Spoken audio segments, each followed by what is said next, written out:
அம்மாக்கு ரொம்ப கஷ்டம். சின்ன வயசுலேருந்து ரொம்ப கஷ்டப்பட்டுட்டு எங்கள பார்த்தாங்க. அதனால தான் நாங்க எல்லாரும் இந்த ஃபீல்டுக்கு வந்துட்டோம். எங்க 4 அக்காவும் டான்ஸர் தான். ஆடல் பாடல் இதுல தான் இருக்காங்களா இல்ல இல்ல. இப்ப விட்டுட்டாங்க. இப்ப நான் மட்டும் தான் இருக்கேன். ஃபேமிலில ஏத்துக்கிட்டாங்களா இந்த மாதிரி? ஏத்துக்கல. இப்ப யாருமே பேச மாட்டாங்க. ஆனா நமக்கு ஒரு கஷ்டம்னா யாரும் சோறு குடுக்க மாட்டாங்களா? அதனால தான் யாரும் ஒத்துக்குனா என்ன, ஒத்துக்கலன்னா என்னன்னா நானே வந்தேன். ஃபேமிலில இப்பவும் உங்கள்ட்ட யாரும் பேசுறது இல்ல. இதனாலேயே. பேசுறதில்ல. இதனால எங்கேயோ போய் ஆடுறா, இவங்க என்ன மரியாதை அப்படி இப்படி சொல்லுவாங்க.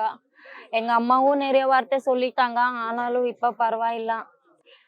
யாரும் பேச மாட்டாங்க இப்போ இது வரைக்கும். ஆனாலும் நாங்க இருக்கோம். ஏன்னா இதுதான் எங்களுக்கு கஷ்டத்துக்கு ஹெல்ப் ஆயிருக்கும். இப்ப எங்க அக்கா கல்யாணம் எல்லாம் இதாயிடுச்சு. டிராவல் இருக்கு இல்லையா? இது எப்படி உங்களுக்கு சீசன் வைஸா இல்ல எப்படி உங்களுக்கு எப்பவுமே வந்து இந்த ஆடல் பாடல் நிகழ்ச்சிகள் நடந்துகிட்டே இருக்குமா? எங்கெல்லாம் நீங்க டிராவல் பண்றீங்க? நம்ம எல்லா ஊருமே போவோம். எல்லா டிஸ்ட்ரிக்ட்டுமே போவோம். இப்போ சீசன் வந்து பார்த்தீங்கன்னா, நம்மளுக்கு இப்போ ஜனவரி ஸ்டார்ட் ஆயிடுச்சு.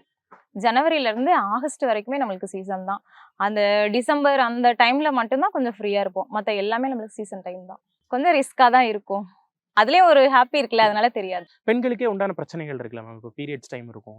அப்பல்லாம் இந்த டிராவல் அப்பவும் வந்து ஆடல் பாடல் எல்லாம் நீங்க வந்து பார்ட்டிசிபேட் பண்ணி பண்றீங்களா? கண்டிப்பா அதுல ரிஸ்க் இருக்கும் தான். இப்ப மென்சஸ் டேட்லலாம் பார்த்தீங்கன்னா, ரொம்ப கஷ்டமா தான் இருக்கும். ஆனா அது வெளியில சொல்ல முடியாது இல்லையா? சொல்ல மாட்டோம். உள்ள பெயின் இருக்கும். இருந்தாலும் நம்ம ஆட தான் செய்வோம். ஆர்டர் வந்ததுன்னா நமக்கு வந்து அந்த டேட் ஃபிக்ஸ் ஆயிடுச்சுன்னா நம்ம பண்ணி தான் ஆகணும். அதுல எதுவும் மாத்த முடியாது. டிராவலும் கஷ்டம் தான், டான்ஸ் ஆடுறதும் கஷ்டம் தான். இருந்தாலும் நம்ம ஸ்டேஜ்ன்னு ஏறும்போது அந்த ஒரு ஃபீலிங், அந்த ஒரு கஷ்டம் தெரியாது அவ்வளவுதான். இப்போ நம்ம ப்ரோகிராம் வந்து டான்ஸ் பண்ணிருப்போ அப்பவே பீரியட் ஆயிடுவோம். அப்பவே சரி ஒரு வாட்டி அந்த பேட் கூட கிடைக்காது நம்மளுக்கு. அப்போ ரொம்ப அங்க அந்த பொண்ணுகிட்ட இந்த பொண்ணுகிட்ட இருந்தா கொடுப்பாங்க. இல்லைன்னா ரொம்ப கஷ்டம். யாருன்னா ஆடியன்ஸ் இல்லைன்னா நம்ம பசங்க டான்சர் பசங்க யாரும் வந்து அமுச்சு வரணும்னு சொல்லுவோம். ஒரு வாட்டி அது இல்லாம நம்ம துணி கூட வச்சு நம்ம துணி கிழிச்சிட்டு கூட நம்ம ட்ரெஸ்ஸை கிழிச்சிட்டு கூட நம்ம வச்சிருந்து ஆடி இருக்கிறோம். இந்த கால் லெக்கில் ரொம்ப பெயின் வரும், இடுப்பு பெயின் வரும், ஆட முடியாது. அப்போ கூட நம்ம ஆடி இருக்கோம். ரொம்ப ரொம்ப கஷ்டம் அது ஆடுறது. வயிறு வலி இருக்கும். இந்த கீழேயும் இந்த காலையும் ரொம்ப வலியும் இருக்கும். அதுல கூட ரொம்ப ஆடி இருக்கிறோம் இங்கெல்லாம். எல்லா இடத்துலயும் மாசம் எந்திக்கும் இந்த பீரியட் ஆயிருக்கிறோம். நம்ம ஆடலன்னு சொன்ன எந்த மாசமும் இல்லை. நம்ம ஃபீல்டுக்கு வந்து எல்லா நாளும் ஆடுறோம். நம்ம நல்லா இருக்கிறோம்ல, அந்த நாள்ல தான் ஒரு நாள் ப்ரோக்ராம் இருக்காது. கஷ்டத்துல உடம்பு சரியில்லைன்னா அந்த நாள்ல ப்ரோக்ராம் இருக்கும். அந்த மாதிரி. ஆமா, என்ன பண்றது? ஆடே ஆகணும். விட மாட்டாங்க. ஒத்திருப்பாங்க முன்னாடியே. சோ நாங்க இப்ப வர முடியாது, உடம்பு சரியில்லைனாலும் விட மாட்டாங்க. எவ்வளவு ஆகும் அவ்வளவு ஆದ್ರೂ ஆடு அப்படி சொல்லுவாங்க. சோ ஆடே ஆகணும். நமக்கு வேற ஆப்ஷனே இல்ல.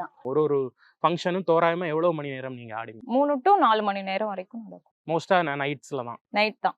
போதுமானதா இருக்கா? அந்த வருமானம் வந்து போதுமானதா இருக்கா? போதுமானதா எனக்கு தெரிஞ்சு இது அதிகம் தான் நான் நினைக்கிறேன். எப்படி ஒரு நாளைக்கு எவ்வளவு?